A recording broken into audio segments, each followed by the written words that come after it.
Alors, alhamdoulilah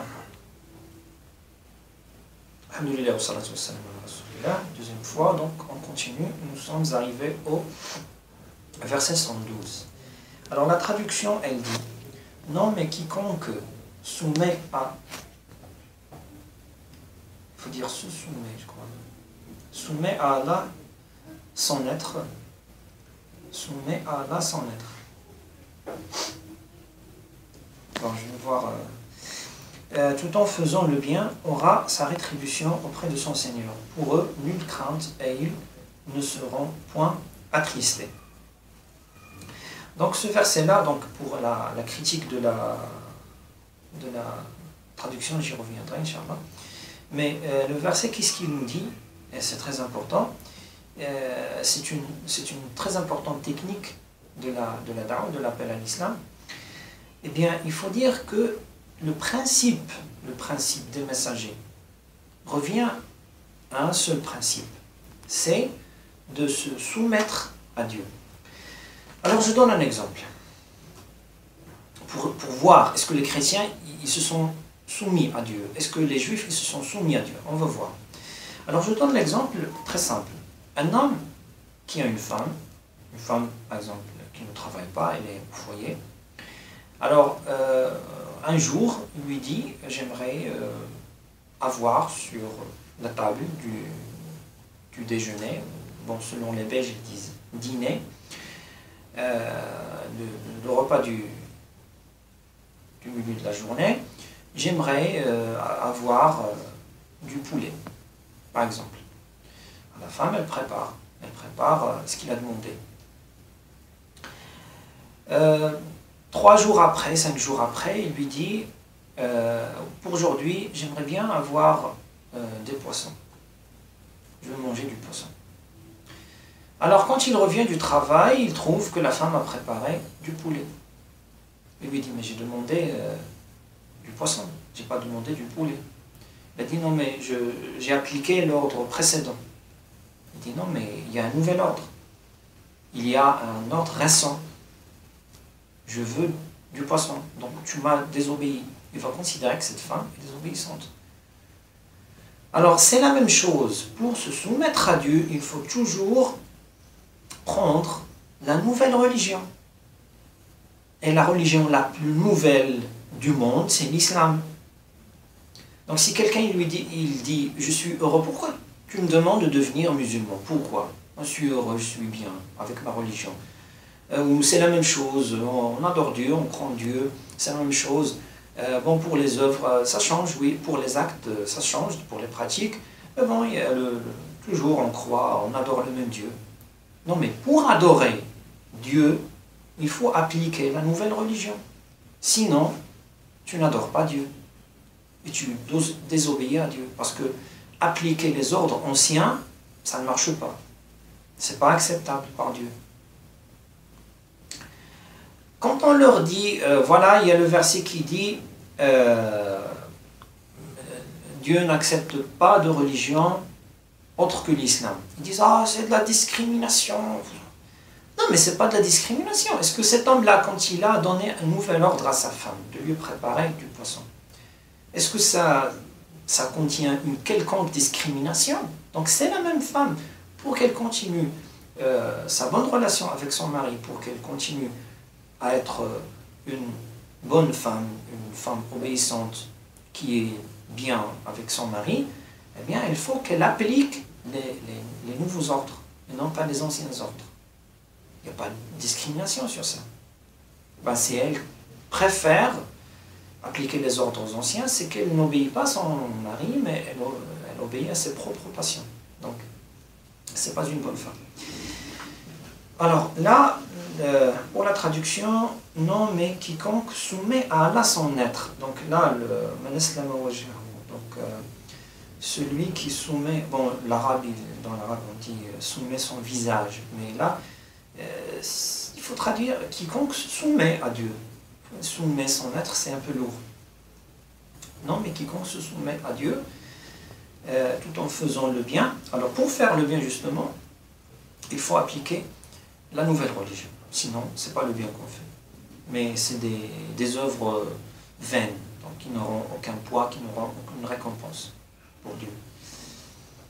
En faisant le bien, aura sa rétribution auprès de son Seigneur.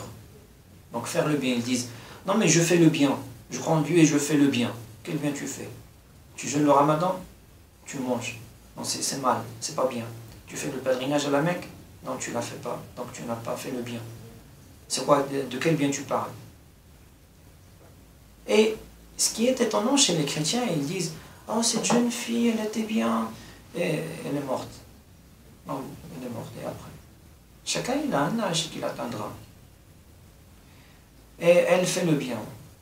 Est-ce qu'elle n'a jamais forniqué? Est-ce qu'elle portait le hijab? Est-ce qu'elle faisait les prières? On trouve qu'elle ne faisait rien de tout ça, et ils disent elle faisait le bien. De quel bien ils parlent?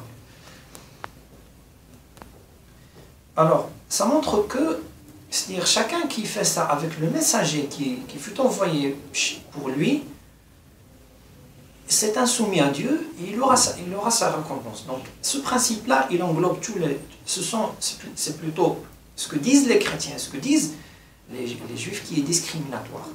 C'est pas ce que disent les musulmans.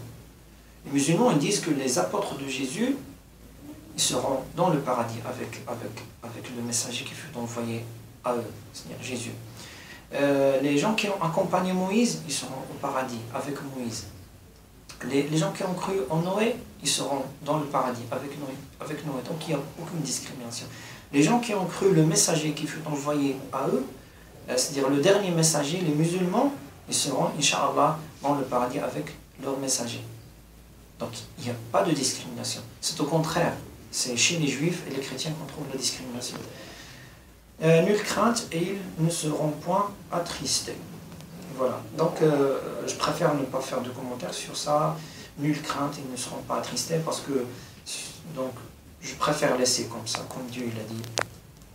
Il y a un petit commentaire là, mais je ne vais pas le lire. Alors, le verset 113. Et les juifs disent, les chrétiens ne tiennent sur rien. Voilà. Ça c'est aussi très très important.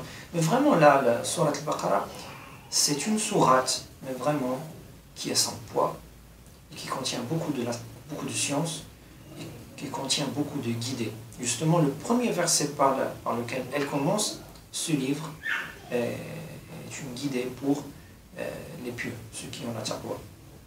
Donc voilà, la vraie relation entre les juifs et les chrétiens, c'est une relation d'inimitié. Ce n'est pas une relation d'amitié. Ils s'unissent contre les musulmans, d'accord, mais entre eux, ils se détestent. Et la relation qui les lie, c'est une relation d'inimitié. Et si vous voyez à travers l'histoire, vous allez voir que les uns et les autres, ils ont fait subir des massacres. Donc les juifs ont été victimes de massacres par les chrétiens, et le contraire aussi, c'est vrai. Les juifs, quand ils ont l'occasion, ils massacrent les chrétiens. Et les juifs, ils disent que Jésus, il ira en enfer. Donc comment croire que, ou supposer qu'il y a une amitié quelconque qui rassemble les deux? En vérité, ce sont les juifs qui ont essayé de tuer Jésus. Et les juifs disent les chrétiens ne tiennent sur rien. Pourquoi? Parce que pour eux, Jésus était un menteur, était un mécréant. C'est quelqu'un qui ira en enfer. Donc c'est ça ce que disent les juifs. Et les chrétiens disent les juifs ne tiennent sur rien, parce qu'ils ont rejeté le message de Jésus. Eh bien, en vérité, donc s'ils veulent dire que tous les chrétiens de toute l'histoire ne tiennent sur rien, ça c'est faux, parce que les premiers qui ont cru en Jésus, alors là, c'était des gens bons, ils iront au paradis. Mais le reste, les gens qui n'ont plus respecté la religion, donc ils ne tiennent sur rien.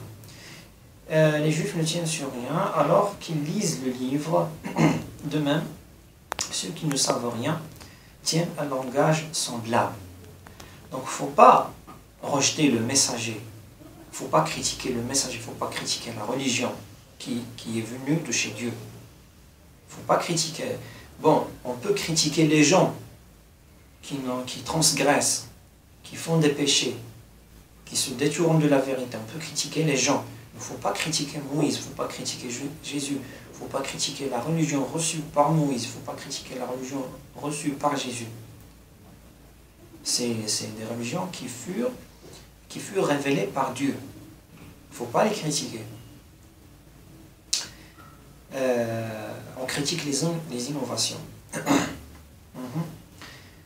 De même, ceux qui ne savent rien tiennent, les gens qui ne savent rien, c'est les polythéistes arabes qui adoraient les statues, tiennent un langage semblable au leur.